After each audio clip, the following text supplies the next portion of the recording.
اور یہ صرف یہ نہیں ہے بلکہ ہمارے کچھ اور بھی سینئر صحافی ہیں جنہوں نے بڑے مختلف قسم کے کالم لکھے اور بڑی مفاہمت کی باتیں کی. ان سب کا مسئلہ کیا ہے؟ ان سب کا مسئلہ یہ ہے کہ وہ ایک ملاقات چاہتے ہیں, وہ اس ملاقات میں ٹیلی فون نمبرز کے ایکسچینج چاہتے ہیں, وہ یہ چاہتے ہیں کہ وہ جب ایک میسیج کریں تو ملک کی جو ایک بڑی شخصیت ہے وہ فوری طور پر ان کو رسپونڈ کرے, بلکہ ان کی خواہش ہے کہ وہ صدیق جان بن سکیں اور ان کے بارے میں اپنے وقت کا آرمی چیف یہ کہے میں تو صبح کا آغاز ہی یہ فلاں صاحب کے کالم پڑھ کے کرتا ہوں, فلاں صاحب کی ٹویٹ دیکھ کے کرتا ہوں. تو وہ جو تھا کام جو فوج کی طرف سے یا کچھ لوگوں کی طرف سے, فوج کا پورے ادارے کا تو نہیں کہا جا سکتا, کچھ لوگوں کی طرف سے جو انٹرونشن ہوتی تھی, خوش فہمی ہے, جو مداخلت, میں اس کو تھوڑا سا فکر کو کمپلیٹ کرنا چاہوں گا کہ وہ جو ان کی خواہش تھی, نوکری حاصل کرنے کی خواہش ہے یا توجہ حاصل کرنے کی خواہش ہے یا امپورٹنٹ ہونے کی خواہش ہے, وہ پوری نہیں ہو رہی. اس وقت فوج مکمل طور پہ غیر جانبدار ہے. آپ دیکھیے گا کہ بہت سارے لوگ کہتے ہیں کہ بھائی ہماری ملاقات ہو جائے, عاصم منیر صاحب سے ملاقات ہو جائے, فلاں سے ملاقات ہو جائے, فیصل صاحب سے ملاقات ہو جائے, فلاں سے ملاقات ہو جائے. کوئی اطلاع آتی ہے کوئی ملاقات کی, کوئی پتہ چلتا ہے؟ بلکہ وہ بہت سارے لوگ وہ بھی نہیں ہمیں بتاتے جن کے مدرسے میں, والد کے مدرسے میں پڑھتے رہے, ہمیں وہاں سے اطلاع نہیں آتی وہاں سے. تو مجھے خوشی ہے, مجھے اس بات کی خوشی ہے کہ جو کچھ ہو رہا ہے وہ جمہوریت کے مطابق ہو رہا ہے, وہ لوگ ایکسپوز ہو رہے ہیں, اور الیکشن کو ملتوی کرنا, مزید ملتوی کرنا کوئی آئینی راستہ تھا ہی نہیں سوائے مارشل اللہ کے. اس سے پہلے جو ملتوی ہوئے اس کا ایک طریقہ تھا, جو بھی طریقہ اختیار کیا گیا اس پر اعتراض کیا جا سکتا ہے, اختلاف کیا جا سکتا ہے, لیکن ایک آئینی تقاضا تھا, اس کے تحت ہو گئے. اب اگر انتخابات ملتوی ہوتے تو صرف اور صرف مارشل اللہ تھا, اور کچھ لوگوں کی خواہش تھی وہ مارشل اللہ لگ جائے, وہ دوبارہ ان ہو جائیں, وہ عدم استحکام پھیلائیں اور تباہی پھیلائیں. اور میں تو خوش ہوں, میں آپ کے ساتھ مل کے خوش ہوں کہ انتخابات ہو رہے ہیں. باقی ان کی شفافیت ملک کی ترقی, ملک کی خوشحالی کے لیے فیصلے ہونے چاہیے, اور بڑا اچھا ہو رہا ہے, انتخابات ہونے جا رہے ہیں. میاں نوید صاحب بھی ہمارے ساتھ ہیں, یہ ڈسکشن تو چلتی رہے گی. میاں صاحب کچھ ایکٹیویٹیز کی بھی بات کر لیتے ہیں. لاہور کے اندر پنجاب چونکہ ہب ہے اس وقت سمجھا جا رہا ہے, نون لیگ کی کیا اور باقی جو دیگر سیاسی جماعتیں ہیں اس پہ بھی کچھ بات کرتے ہیں. کیا دیکھ رہے ہیں 127 کا بھی بتائیے گا کیا دیکھا؟ جی بالکل بتاتے ہیں. جی ایک تو یہ ہے کہ نجم صاحب نے کہا جی وہ خوش ہے, تو پھر ان کے لیے تو میرا خیال ہے کہ سب کے لیے عید کا سماں ہے. اور اس کے اوپر میں ساتھ یہ بھی کہوں گا کہ کیونکہ پنجاب میں کچھ دنوں سے جو اگر ویدر کی بات کریں تو کافی دھند اور سردی تھی, لیکن آج سنی ڈے اور اگلے 2 دن بھی اگر سنی ڈے ہوتا ہے تو جو ہے وہ پھر سونے پر سہاگا ہوگا کہ لوگوں کے لیے. مولانا فضل الرحمان کا جو اعتراض تھا سخت موسم کا, وہ بھی وہ بالکل جو ہے ان کا جو اعتراض تھا وہ کافی پہاڑی علاقوں کے حوالے سے تھا. لیکن سنی ڈے کا فائدہ ہوگا جی, ووٹر نکلیں گے اور سنی ڈے, اور وہاں کے لوگ آتی بھی ہیں, وہاں کے لوگ نکلتی ہے. دھند اگر نہیں ہوتی تو اس کا یقینی طور پر پبلک کو فائدہ ہوگا, خاص طور پر لاہوریوں کو فائدہ ہوگا. اب کمپین کے اوپر بات کر لیتے ہیں. جی کمپین کے اوپر اگر لاہور کی بات کریں تو لاہور کے اندر جو ہے وہ آج بھی جس طرح کہا جاتا تھا کہ یہ نون لیگ نظر نہیں آئے گی فلانی, میں نے تو 2-4 حلقے جو وزٹ کیے ہیں وہاں پر تقریباً جو ایک سروے کیا ہے بغیر کسی کوئی جگہ کا مختص کیے, تو وہاں پر تو جو ہے وہ ووٹر آج بھی نون لیگ کا متحرک ووٹر ہے, اور وہ کہتا ہے جی کہ نون لیگ کو ووٹ ڈالیں گے, ہم جائیں گے, نکلیں گے. اور دوسری جانب اگر پی ٹی آئی کی بات کریں تو وہ دعویٰ کرتے ہیں جی ہم نے تو جو ہے وہ بہت زیادہ کمپین سوشل میڈیا کے ذریعے کی ہے, آپ دیکھیے گا جو ہے وہ 8 فروری کو ہمارا ووٹر نکلے گا, اور اگر ٹرن آؤٹ 50% سے زائد نکل آیا تو انشاءاللہ ہمیں آج بھی جو ہے وہ ان حالات کے باوجود ہم جو ہے وہ پورا امید ہے کہ ہم جو ہے اچھا خاصا ووٹ لیں گے. تو یہ ساری صورتحال. لاہور کے اگر حلقوں کی بات کر لیں تو N127 سب سے جو نظر آ رہا ہے کہ وہاں پر جو مارکا ہوگا, جو لڑائی ہوگی, وہاں پر جو ہے وہ 3 کینڈیڈیٹ جو ہے وہ اس وقت لڑائی لڑ رہے ہیں, جس میں بلاول بھٹو پنجاب میں پہلی مرتبہ لاہور میں آگے الیکشن لڑ رہے ہیں, طاولہ تارڑ صاحب ہیں نون لیگ سے, اور اس کے ساتھ جو ہے وہ ظہیر باز کھوکھر ہے یہاں پر. تو یہاں پر ایک یہ حلقہ بڑا دلچسپ حلقہ ہے, اور یہاں پر جو پارٹیاں ساری دعویٰ کر رہی ہیں, لیکن میں یہاں پر یہ سمجھتا ہوں کہ اس حلقے کے اندر جو میرا اپنا انالیسس ہے, باقی جو رزلٹ آئے گا تو اس پہ پتہ لگ جائے گا. میں یہاں پر سمجھتا ہوں کہ نون لیگ اور اس کا پاکستان تحریک انصاف کا ہی مقابلہ ہے, اور جو ہے وہ بلاول بھٹو ان کے درمیان میں یا ان کے پاس بھی نہیں ہے. اچھا, آپ کو پتہ ہے بلاول صاحب پچھلی دفعہ الیکشن 3 سیٹوں سے لڑے, ایک لاڑکانہ, ایک لیاری اور ایک جو ہے وہ کے پی کے کی سیٹ سے لڑے. اگر لیاری والی سیٹ کی بات کی جائے نا, اس دفعہ پیپلز پارٹی بہت آرام سے وہ سویپ کر جائے گی, وہ نبیل قبول صاحب وہ جیت جائیں گے. لاڑکانہ میں بھی ان کو سخت مزاحمت تھی, 50,000 ووٹ ان کے مقابلے میں پڑا. 50-60 ہزار ووٹ معمولی نہیں ہوتا. اب اس کو اور لڑکھانے سے پڑ جاتا ہے. جیسے ہم لاہور سے کہتے ہیں کہ مینو عاشری کے مقابلے میں ووٹ اتنا پڑ گیا. سر مقابلے کا ووٹ پڑنا بھی بہت بڑی بات ہے. اور صوبائی کی سیٹ ہار گئے تھے بلاول صاحب کے نیچے جو سیٹ تھی صوبائی کی, معظم عباسی صاحب تھے GDA کے ستارے کے نشان پہ, وہ جیت گئے تھے. ندا کھوڑو صاحبہ تھیں, یہ نثار کھوڑو صاحب کی صاحبزادی ندا کھوڑو صاحبہ, وہ جیت گئی تھی, وہ ہار گئی تھی اور معظم عباسی جیت گیا تھا. تو مطلب ایک بہت بڑا اپسیٹ تھا کہ ایک آپ صوبائی کی سیٹ ہار جائیں ایک پارٹی کا چیئرمین. لیاری میں کیا ہوا تھا, وہی جو بات آپ کہہ رہے ہیں نا, لیاری کے اندر شکور شاہ صاحب پاکستان تحریک انصاف کے تھے, وہ نمبر 1 پہ تھے. اور نجم صاحب گیس کریں دوسرے نمبر کے اوپر کون ہوگا, بلاول صاحب ہوں گے یا کوئی اور ہوگا؟ کوئی اور تھا. تحریک لبیک کا بلال نام کا بچہ تھا, احمد یا بلال اس کا نام تھا. یہی سے اب یہ تحریک لبیک کا وہ دوسرے نمبر پہ تھا, بلاول صاحب تیسرے نمبر پہ تھے.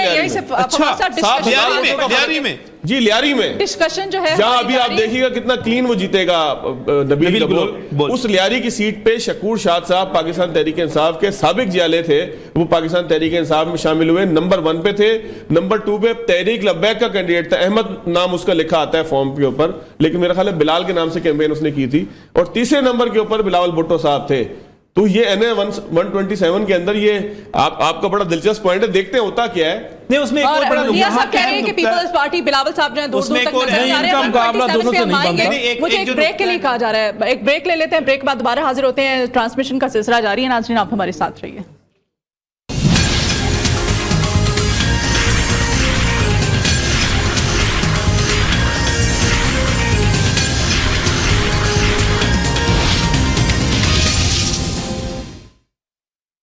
Welcome back. فیصلہ آپ کا پاکستانیوں اور نیو کی الیکشن ٹرانسمیشن کا سلسلہ جاری ہے. معزز مہمان جو پینل پر میرے ساتھ ہیں اور ابھی ہمیں بریک میں جوائن کیا ہے جی لطیف چودھری صاحب نے. آپ سینئر اینالسٹ ہیں, بہت شکریہ.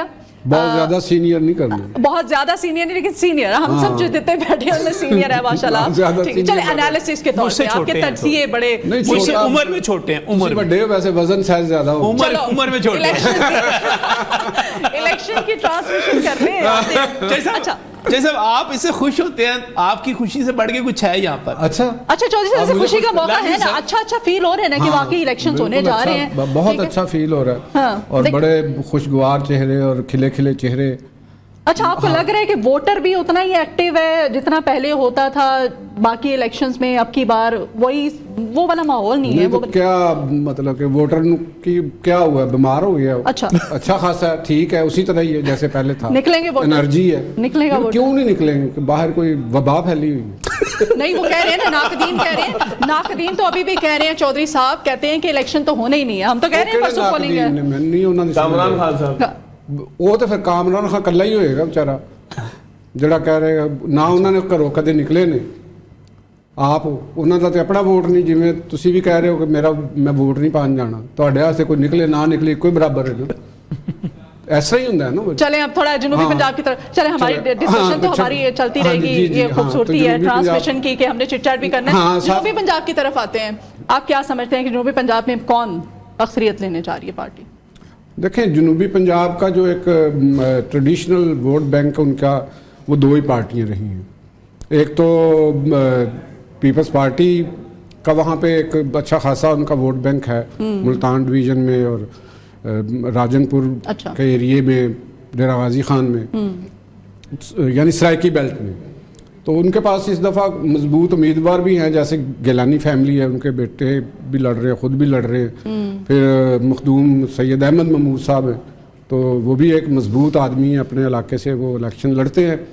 تو اسی طرح نون لیگ کے پاس بھی ایک ٹریڈیشنلی وہاں پہ وہ جیتتے رہے ہیں, ایسا نہیں ہے کہ وہ کبھی وہاں سے جیتے نہیں ہیں, وہ ان کے لوگ آتے رہے ہیں, ملتان سے بھی آتے رہے ہیں, وہاں سے ڈیرہ غازی خان سے بھی آتے رہے ہیں, لغاری فیملی کا بھی ہے. تو اس لیے ایک تیسرا اس میں جو فیکٹر ہے وہ ہے الیکٹیبلز کا, کیونکہ آپ اس کی جو اگر ہم دیکھیں ساؤتھ پنجاب کی جو بود و باش ہے اور جو اس کا ایک کلچر ہے, تو وہ ابھی کلچر میں ایک فیوڈل ہمیں کلچر نظر آتا ہے, یعنی فیوڈل لارڈز کا وہاں پہ اثر و رسوخ ہے. پھر ایک پیری مریدی اور گدی نشینی کا بھی وہاں پہ ایک عنصر وہاں پہ آتا ہے. تو اس لیے جو ایک ڈیرے داریاں ہیں وہ بھی وہاں پہ بہت میٹر کرتی ہیں. اب سینٹرل پنجاب میں تو تھوڑا سا کم ہو گیا, لوگ پارٹی کو ووٹ ڈالتے ہیں, تو وہاں شہروں کی حد تک تو ہے، لیکن آگے دیہات میں جا کے تو وہ صورتحال تھوڑی سی ڈیفرنٹ ہو جاتی ہے. فواد صاحب، کھوسے، مزاری، قریچے، ان کو کس طرح سے دیکھ رہے ہیں آپ؟ کیا مطلب ان کی کیا پوزیشن ہے اس وقت جنوبی پنجاب کی اگر ہم بات کریں؟ دیکھیں یہ پوری پٹی ہے، ایک صوبہ سندھ سے لے کے، خاص طور پہ صوبہ سندھ کا اگر اپر سندھ سے لے کے ملتان تک ہم آ جائیں تو یہ ایک ہی پٹی ہے، ایک ہی جیسے قبائل ہیں. کھوسے اس طرف بھی ہیں، کشمور کے اندر بھی آپ کو بہت بڑے بڑے کھوسا قبائل ملیں گے، ادھر بھی آپ آ جائیں تو آپ کو کھوسا قبائل ملیں گے. یہ قبائل کی بہرحال آپ اس کے اندر جو ہے نا وہ اہمیت کو، ضرورت کو نظر انداز نہیں کر سکتے. پارٹی ووٹس بھی جو ہے وہ اس کے اوپر بہت زیادہ اثر انداز نہیں ہوتے. اگر آپ دیکھیں، میں تھوڑا سا آپ کو بیک گراؤنڈر اگر دوں، سندھ سے اس کو سمجھیں گے نا، کیونکہ وہاں پر پیپلز پارٹی کا، میں پورے سندھ میں 2-3 دن سے تذکرہ کر رہا ہوں کہ میں نے تقریباً جو اپر سندھ ہے وہ کافی اس کے علاقے، لاڑکانہ، سکر، خیرپور، یہ سارے میں الیکشن سے پہلے کور کرتا ہوا آیا ہوں. تو یہاں پر ایک آخری الیکٹیبل تھا غوث بخش مہر، جس کو جو ہے وہ مہر قبیلے کا، اس کو آخرکار پیپلز پارٹی میں دوبارہ وہ شامل ہو گئے. اب محمد میاں سمرو جیکوباد میں رہ گئے کہ جو پیپلز پارٹی میں نہیں ہے، باقی تو پورے سندھ کے جو قبائل ہیں وہ سارے کے سارے سندھ کے اندر ہیں. لیکن غوث بخش مہر جب اکیلے لڑتے تھے، یعنی کہ کسی اور پارٹی سے لڑے، کاف لیگ سے لڑے، جی ڈی اے سے لڑے، تب بھی وہ الیکٹیبل تھے. اسی طریقے سے ایک ابراہیم جتوئی صاحب ہیں جو الیکشن لڑتے ہیں شکارپور کی طرف سے. ان کا ویسے تو ریکارڈ ہے کہ وہ اسمبلی میں آج تک ایک لفظ نہیں بولے، لیکن وہ ٹریکٹر کے نشان پہ لڑے، وہ تیر کے نشان پہ لڑے، وہ کسی اور نشان پہ لڑے، انہوں نے جیت جانا ہے، کیونکہ ان کا جتوئی قبیلہ جو ہے وہ شکارپور کے کچے کا سارا، اس نے ان کو ووٹ دینا ہی دینا ہے. تو یہ الیکٹیبلز جب آپ جنوبی پنجاب میں آتے ہیں تو بہرحال آپ یہ نہیں کہہ سکتے کہ کھوسے کوئی اپنا اثر کھو دیں گے. بعض دفعہ یہ ہوتا ہے کہ اس کے مقابلے میں کوئی لغاری کے مقابلے میں کوئی لغاری ایسا آ گیا کہ جس نے قبیلے کا ووٹ تقسیم کیا، یا کوئی سیاسی ڈائنامک میں ایسی کوئی تبدیلی آ گئی، کیونکہ پارٹی کا ووٹ ہوتا ہے ہر جگہ. میں سندھ کی بھی اگر آپ سے بات کروں نا، غوث بخش مہر صاحب جیتتے اگر مثال کے طور پر ہے تو 1 لاکھ کے مقابلے میں 80,000 ووٹ دوسرے کینڈیڈیٹ کا ہوتا ہے کہ جو کسی پارٹی کا ہوتا ہے. تو پارٹی کا ہر جگہ پہ اپنا ووٹ موجود ہوتا ہے، کہیں پر زیادہ ہے کہیں پہ کم ہے. تو وہ جب شامل ہوتا ہے تو الٹیمیٹلی الیکٹیبل کا ووٹ اپنی جگہ ہوتا ہے، کیونکہ پاکستان میں سیاست زیادہ تر الیکٹیبل کی ہے. الیکٹیبل کے ساتھ اب پارٹی کون سی شامل ہو رہی ہے اور کیا سیاسی ماحول وہاں پہ بن رہا ہے، تو وہ ہلکے کو ہم الگ الگ پڑھیں گے. جنوبی پنجاب میں جو بات چوہدری صاحب نے کی ہے وہ درست ہے. پیپلز پارٹی نے اس دفعہ بڑی ورکنگ کی ہے. شاہ محمود قریشی صاحب بھی اس طریقے سے موجود نہیں ہے کہ ان کی کوئی جو ہے وہ اثر و رسوخ ہو، ان کی ورکنگ جو ہے وہ اس پورے ریجن کے اوپر اثر انداز ہوتی. تو اگر آپ اس ریجن کو سمجھنے کی کوشش کریں تو ایسا نہیں ہوگا کہ پیپلز پارٹی کی ورکنگ کی وجہ سے نون لیگ وہاں سے غائب ہو جائے گی. نون لیگ کے الیکٹیبلز اپنی جگہ پہ رہیں گے، نون لیگ کا جو اپنا ووٹ ہے وہ اپنی جگہ پہ رہے گا. تو یہ ریزلٹ جو جنوبی پنجاب کا ہے، یہ کوئی بالکل سفید سلیٹ کی طرح نہیں ہے کہ آپ آسانی سے پڑھ لیں کہ اس کے اندر جو ہے وہ پیپلز پارٹی شاید اچھی کیمپین کی وجہ سے جیت رہی ہے. یہ فرق بہرحال نظر آئے گا. پاکستان پیپلز پارٹی کے فواد صاحب بات کریں، نجم علی خان صاحب، پاکستان پیپلز پارٹی نے اس دفعہ اپنے پارٹی منشور کی بجائے جو اینٹی نواز ہے نا، اسی پہ اپنا فوکس رکھا ہے. اس پہ کیا کمنٹ کریں گے آپ؟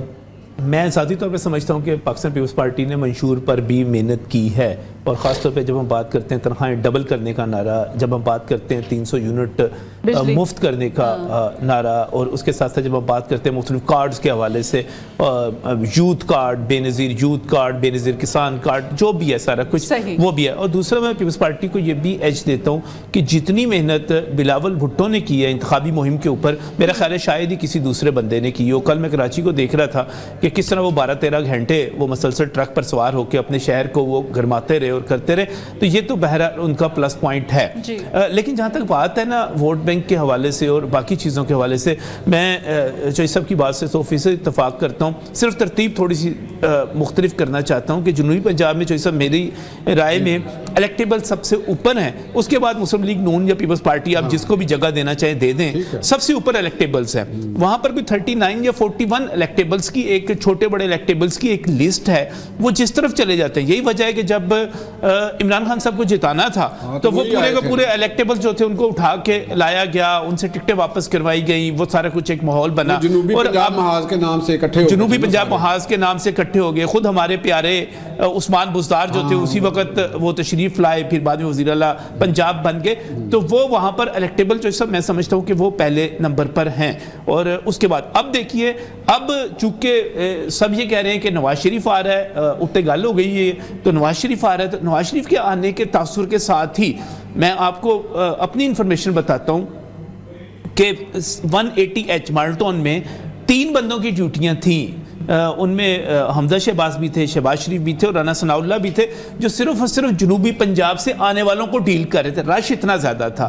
تو مجھے معذرت کے ساتھ کہنا ہے کہ بلوچستان کا جو ایک کلچر ہے یا ہمارے جنوبی پنجاب کا جو ایک کلچر ہے, یہ بھاگتے ہیں اس طرف جس طرف اقتدار ہوتا ہے. مجھے بڑے معذرت کے ساتھ افسوس کے ساتھ کہنا ہے, لیکن ٹینڈنسی یہی ہے, روایت یہی ہے. الیکٹیبلز کا مطلب بھی الیکٹیبلز کا مطلب یہ ہے, اور یہ پارٹیاں چینج کر لیتے ہیں, اور وہ کوئی ڈٹ کے اگر کھڑا ہو گیا کسی نے, اویس لغاری جیسے بندے نے اگر کریں گے. نجم علی خان صاحب, میاں صاحب سے بھی ان کو بھی شامل گفتگو کرتے ہیں. میاں صاحب آپ بتائیے گا, مریم فیکٹر کی بھی کچھ بات کر لیتے ہیں. پنڈی میں 2 جلسے ہوئے تھے, شہباز شریف صاحب, بلاول صاحب کا, تو وہ کوئی اتنا خاص اس میں کراؤڈ نہیں اکٹھا کر پائے تھے. مریم جہاں بھی جاتی تھی کراؤڈ ہی کراؤڈ ہوتا تھا. اب آپ سمجھتے ہیں کہ مریم جو ہے سکسیسفل کیمپین میں تمام تر تیاریوں؟ دیکھیں جی, بالکل جو ہے وہ مریم نواز کو بطور لیڈر جو انہوں نے کمپین نون لیگ کی, جب نون لیگ کے اوپر برا وقت تھا, جو انہوں نے چلائی, اور اس کے بعد مسلسل وہ جو ہے وہ نون لیگ کو انہوں نے اٹھائے رکھا. تو اس وقت اگر مریم نواز کی بات کریں تو نون لیگ کا نہیں ہے, نہ بات کی جا سکتی ہے کہ وہ اس وقت ایک لیڈر ہیں, اور نون لیگ کے اندر انہوں نے اپنی پارٹی کو متحرک رکھا, برے ٹائم میں متحرک رکھا. اور آج بھی ان کا اگر آپ دیکھیں, ان کو جلسے کرنے بھی آتے ہیں, جب وہ کسی بھی جگہ جلسہ کرنے جاتی کراؤڈ بھی آتا ہے. تو اس کی وجہ یہی تھی کہ جس طرح اس وقت پاکستان تحریک انصاف کے برا ٹائم ہے اور ان کو چلانے کے لیے کوئی نظر نہیں آ رہی لیڈرشپ میں سے کوئی بندہ, تمام لوگ جو ہے وہ کوئی اندر ہے, کوئی بھاگا ہوا. اس طرح جب نون لیگ کے اوپر برا ٹائم تھا اور وہ اقتدار سے باہر آئے اور اس وقت جو پارٹی ٹوٹ پھوٹ کا شکار تھی, اس وقت انہوں نے پورا جو ہے وہ متحرک رہیں اور پورا جو ہے. ٹھیک ہے میاں صاحب, ایک بریک لیتے ہیں, اسی بات کو کنٹینیو کریں گے. ایک بریک ہے ٹرانسمیشن میں, بریک کے بعد دوبارہ حاضر ہوتے ہیں. آپ ہمارے ساتھ رہیے ناظرین.